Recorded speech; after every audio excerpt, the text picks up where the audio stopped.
months ago, I found out that my ex was cheating on me with his so-called gym buddy. For context, my ex and I had been together for several years before he proposed. We were married for just a year when he cheated. Back when I first met him, I truly thought he was the one. He was everything I had ever wanted. He was sweet, gentle, thoughtful, always made me feel like I mattered. Just a few months after we started dating, my ex went through a really rough patch. He lost his dad and it took a huge toll on him. He was grieving and clearly depressed, which made him miss out on his job regularly, and he was eventually fired.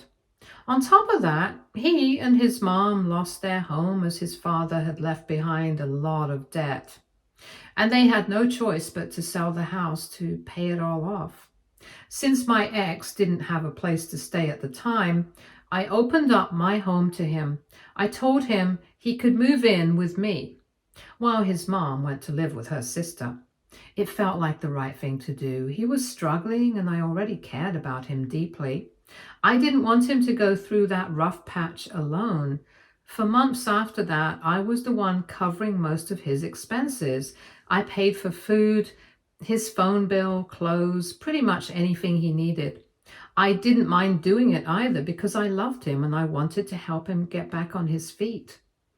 I also kept encouraging him to start applying for jobs, to believe in himself again. Slowly, he did start to come out of that dark place, and back then, he always gave me credit for it. He would tell me that I saved him, that I helped him get through the worst time of his life, and that he didn't know what he would have done without me. Over the years that we dated, we went through a lot together. We both worked hard to buy a house together. We got a second-hand car for ourselves that we are both proud of. We faced heartbreaks like losing family members.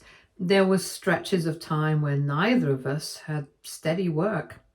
But through all of that, we stuck by each other. No matter how hard things got, we made it through together.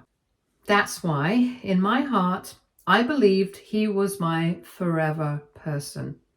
I honestly thought that no matter what happened, we'd keep choosing each other. His mom loved me too. She always treated me like part of the family. She would call me her daughter and talk about how lucky her son was to have me. And for a while, I really believed that we were all going to build a future together. Then, one morning, I woke up feeling really off. My stomach was turning and I rushed to the bathroom to throw up. I brushed it off at first, thinking maybe it was just something I ate, or maybe I was coming down with something. But then all day, I continued to feel uneasy, like something wasn't right with my body. Later, while chatting with a close friend about how weird I'd been feeling, she gently asked me if I had missed my period. That question caught me off guard. I hadn't even thought about it until she brought it up. But once she said it, I started doing the math in my head and realized I actually had. So on the way home, I picked up a few pregnancy tests. My hands were literally shaking when I paid for them. I remember staring at those little sticks, waiting for the results, my heart pounding. When the lines appeared, I just stood there in silence, staring at them. I was pregnant. I didn't know what to think at first. Later, when I told my ex, though, his reaction completely caught me off guard. He lit up with the biggest smile on his face. He was over the moon, seriously. He kept saying things like, "Now our little family will be complete." And he was already talking about baby names and what kind of parent he wanted to be. His excitement was contagious. Watching him so genuinely happy made me feel a little steadier. I still had my worries, but part of me started to believe maybe this could be a beautiful new chapter for us. Maybe this was meant to happen. The week we shared the news about the pregnancy with our families was the very same week that my ex proposed to me for marriage. What made it even more special was that his mother handed me a ring to give her, her own ring. The one she had worn and loved for years. She said she wanted us to have it as a symbol of her approval. When he got down on one knee, I said yes. through tears and smiles and laughter. I felt like I was floating. We didn't go for a big wedding and instead chose a court marriage, as it was simple and more practical. We wanted to use our money to renovate one of our bedrooms into a cozy, beautiful nursery for our baby. I honestly didn't care about the decorations or a big party. I already felt like I had everything I could ever want. I was carrying a little life inside me. I had a partner who seemed to love me deeply, and I had a mother-in-law who treated me like her own. At that time, my heart was full. I really believed that I had stepped into the happiest chapter of my life. But then, just 2 months after our wedding, right when I thought life was finally going right, everything came crashing down. I was still pregnant at the time, and I remember waking up one morning with this sharp, stabbing pain in my lower stomach. When I looked down and saw blood running down my legs, my heart dropped. In that moment, I just knew something was horribly wrong. We rushed to the hospital, my ex barely stopping at red lights, both of us trying to stay calm but clearly panicking. I remember clutching my belly the whole ride, whispering to the baby, begging it to hold on. When we got to the hospital, the doctors ran the tests, did the scans, and then informed us that sadly, we had lost our baby due to some complications. I remember feeling completely numb, like I couldn't breathe or think or even cry at first. My body was in the room, but my heart felt like it had shattered into a million pieces. My ex and I just held on to each other in silence. There weren't even words. The grief was beyond anything I had ever known. Looking back, I think that was a turning point in my life. Everything changed after that. I was so overwhelmed with grief that I could barely function. For days, I couldn't get out of bed. I didn't eat much. I barely slept, and all I could do was cry. It felt like this big, dark cloud had taken over me. I had carried that little life inside me with so much love and hope, and suddenly it was gone, just gone. At first, my ex was there, or at least he seemed to be. He would hold me quietly whenever I would break down crying, say a few comforting words and check on me now and then, but it didn't last long. Slowly, I started to feel him pulling away from me. He wasn't around as much. He stopped asking how I was doing. I was still drowning in grief, and the one person I needed to lean on seemed to be drifting away. Then one day, I overheard his mother and him talking. She had come over to visit. I was in the other room when I heard both of them whispering. They were talking about me, about the miscarriage. His mother said something about how maybe I had a bad womb, like my body was somehow flawed, because of which I had lost the baby.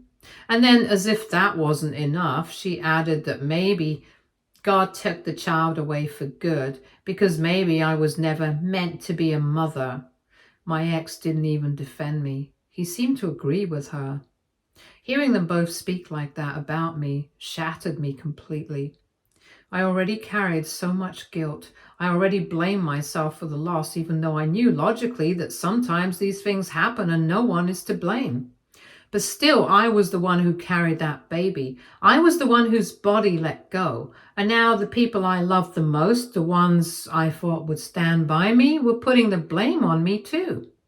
Their words pushed me into an even deeper depression. After that, I even struggled with everyday tasks. I wasn't sleeping well, and when I did, I'd wake up feeling more tired than before. Going to work was out of the question. I could barely hold myself together, let alone sit at a desk and function like everything was okay. Thankfully, I had a boss who understood. She's a woman too, and when she found out about my miscarriage and ongoing depression, she was incredibly compassionate. She didn't pressure me or make me feel guilty for not showing up. Instead, my boss offered to let me work from home so I could have the space and time I needed to recover, mentally, physically, and emotionally. That kind of understanding meant the world to me. It allowed me to take things slow and not feel like I had to pretend I was fine when I really wasn't. My friends noticed how much I was hurting too. A few of them sat me down and gently encouraged me to try therapy. They said they were scared for me, scared I might do something to harm myself, even if I hadn't said anything out loud. And honestly, they were right to be concerned. There were moments when I felt like I was barely holding on. Going to therapy turned out to be one of the best decisions I could have made. At first, I was hesitant. I didn't know what I'd even say or where I'd begin, but over time, with the help of my kind and patient therapist, I started to peel back the layers of everything I was feeling. I talked through the loss, the betrayal, the guilt, the loneliness, all of it. And slowly, I started to see things differently. Therapy didn't magically erase the pain, but it did give me the right tools to manage my emotions. It helped me understand that none of this was my fault, that I wasn't broken, and that healing was possible even if it took time. As I was slowly trying to pick myself up and heal, my ex was pulling further and further away from me. At first, I thought maybe it was just a phase. Maybe he was still grieving in his own way, or maybe he didn't know how to handle everything that had happened. But as weeks passed, he stopped taking me out on date nights, something we used to do before. He would also spend all his weekends with his friends, leaving me behind alone in the house. It hurt. I couldn't understand why he would rather be with them than try to spend time with me. The worst part was that even when he was with me, he never paid attention to me. He would always be glued to his phone, even when I was trying to have a conversation with him.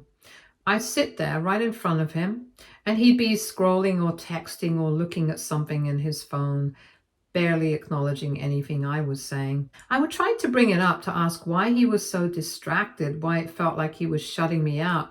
But he would just brush it off with a quick excuse or a vague comment like, "I'm just tired," or "It's nothing, don't worry about it." And then he'd go right back to ignoring me, leaving me to feel like I was the one overreacting. Eventually, I suggested counseling, hoping that maybe a professional could help us figure out what had happened to our relationship, but he immediately shot down the idea. He told me he didn't really need a stranger to tell him what to do. He didn't seem to care that our marriage was falling apart in front of us. His refusal to even consider counseling made me feel even more isolated, like I was the only one left fighting for us. I wanted to scream, to beg him to care, to see how much I was hurting, but he just didn't seem to care anymore. Then, things just started getting worse between us. Around the time everything seemed to be falling apart, my ex decided to join a gym. I remember thinking it was a good idea at first after everything that had happened. Maybe this would help him get some of his energy and confidence back. I was actually proud of him for trying to improve his health and get his life together. I even suggested we work out together as a couple so we could bond over it, do something positive together. But instead of appreciating the suggestion, he brushed me off. He told me he didn't need me to join him and that it was his thing. It stung a bit, but I let it go, wanting to respect his space. But then it started to get strange. He began spending more and more time at the gym, 3 to 4 hours a day. That felt odd to me. I knew he was into working out, but this felt excessive, especially when it started to feel like he was making it a bigger priority than anything else in his life. He was gone for hours, day after day. And when he'd come back, he was always freshly showered, smelling nice. That's when my gut told me something was off. I tried not to jump to conclusions, but I couldn't ignore the growing sense of suspicion in my chest. I asked him casually, "Do you have any friends at the gym? Anyone you hang out with? Anyone after your workouts? Because you always seem to be gone forever." And every time his answer was the same. He'd tell me that it was normal for him to be at the gym for a long time, and he liked to take his time while working out, and that he did have a few gym buddies, but that there was nothing I needed to worry about. He'd laugh it off as if I were being paranoid, and maybe I was. But something inside me just didn't sit right.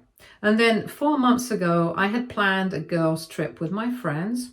It had been so long since I'd had a chance to get away and just relax. So when my girlfriends insisted I take a break and have some fun with them, I agreed. I was hoping that a few days away would give me some space to clear my mind, maybe even recharge a little. I hadn't had time for myself in so long, so I was excited for the trip. But life, as it turned out, had different plans. Because of some unexpected changes, I ended up coming home a day earlier than I told my ex. I didn't inform him beforehand as I thought I could surprise him. I had this vision in my head. I'd sneak in, cook him a nice dinner, set everything up so when he came home from work, I could show him how much I cared, how much I missed him. It was going to be a sweet, simple gesture, something to try to reconnect after all the distance that had grown between us. But when I reached home, I noticed my ex's car was already in the driveway. I walked through the door and heard noises coming from our bedroom. I pushed open the door to see my ex in our bed, tangled up with another woman. My heart stopped. I froze for a moment, unable to process what I was seeing. The girl screamed in shock when she noticed me, and my ex went completely pale. His face drained of color as he stuttered, asking me why I was home so early, as if I had no right to come back home early. The girl then scrambled out of bed in a panic, quickly pulling on her clothes, clearly embarrassed.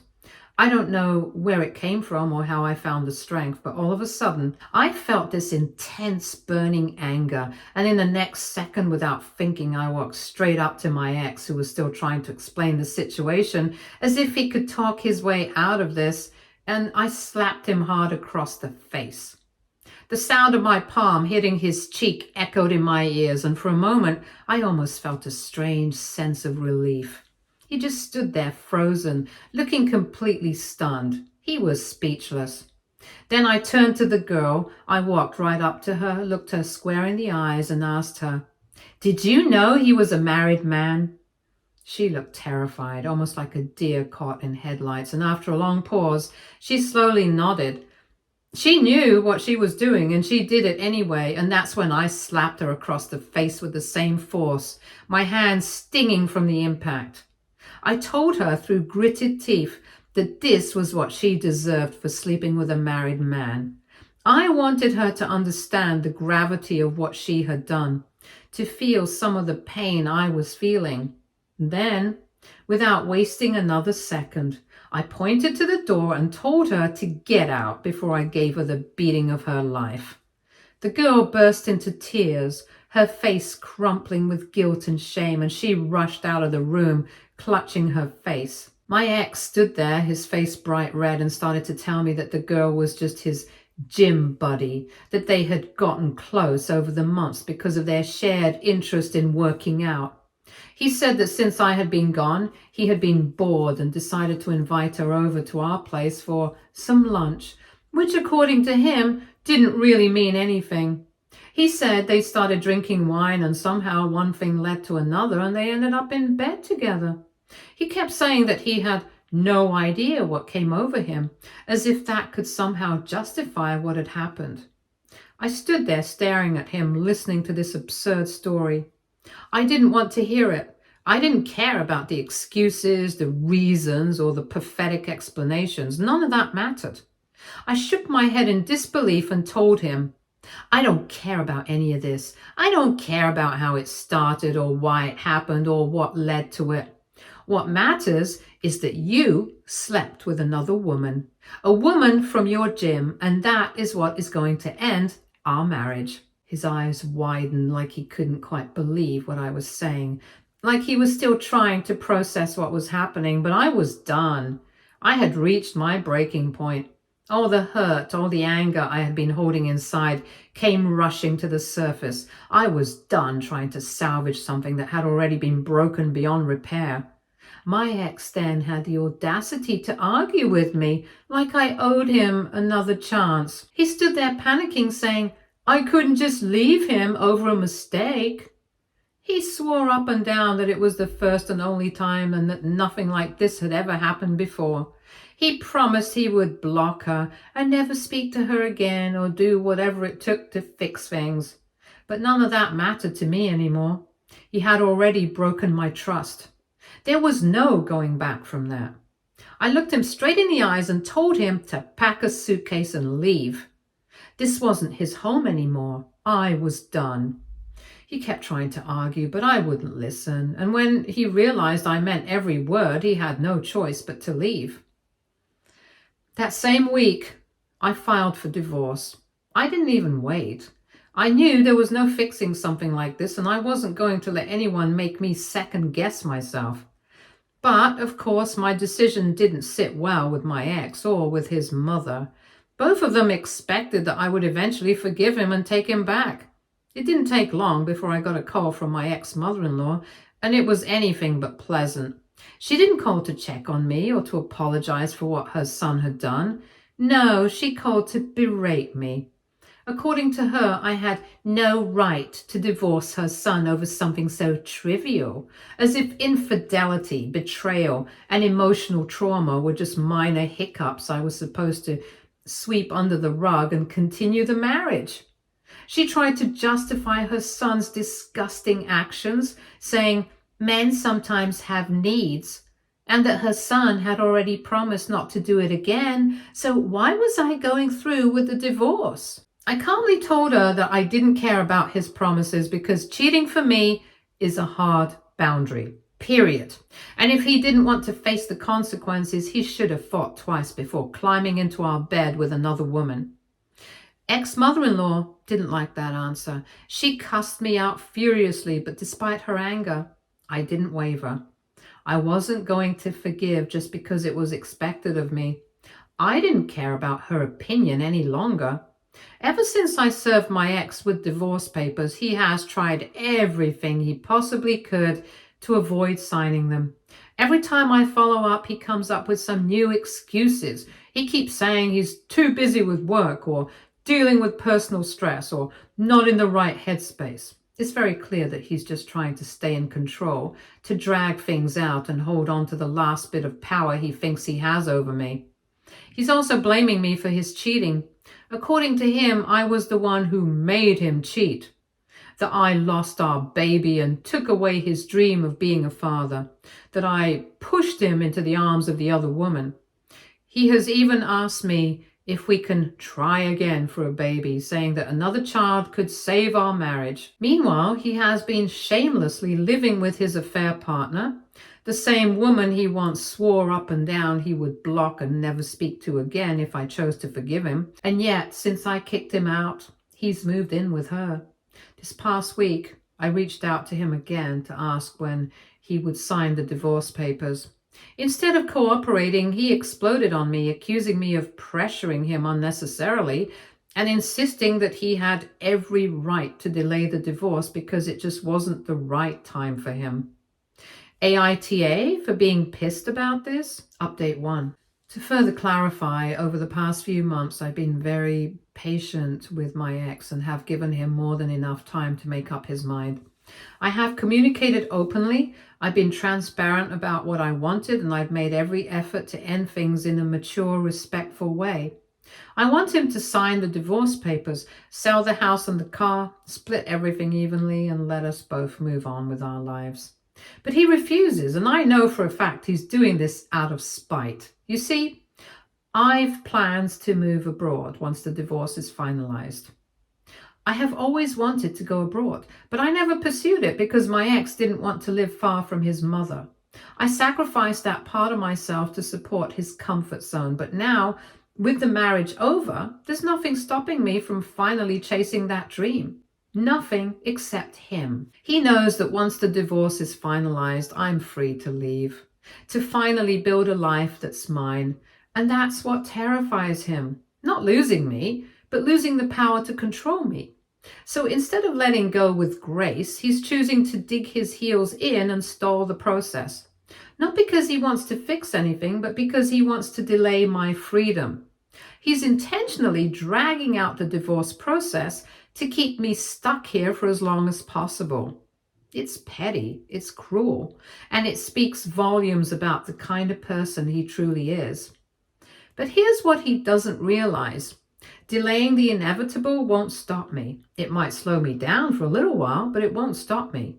I'm already emotionally detached from him. All that's left is a signature on a piece of paper, and no matter how long it takes, I will get it.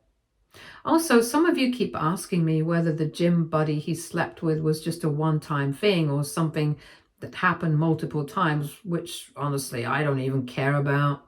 It doesn't matter if it was just a one-time slip-up or an ongoing affair. The fact is, he betrayed me. He lied. And he shattered the trust I had in him.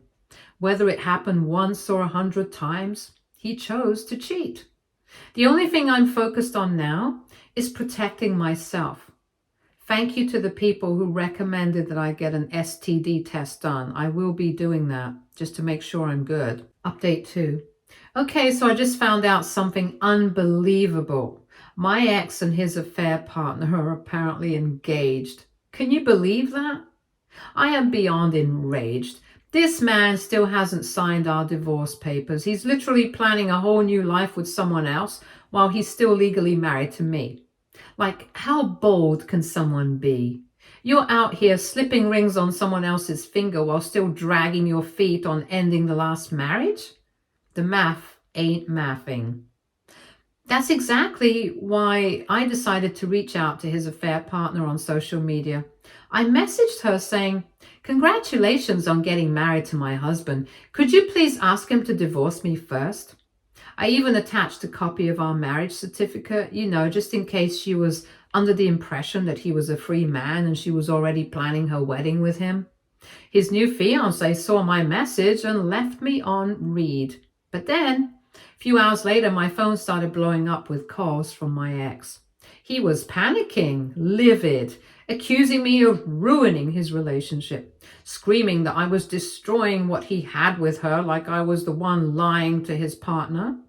Turns out he had told her that our divorce was already done and dusted.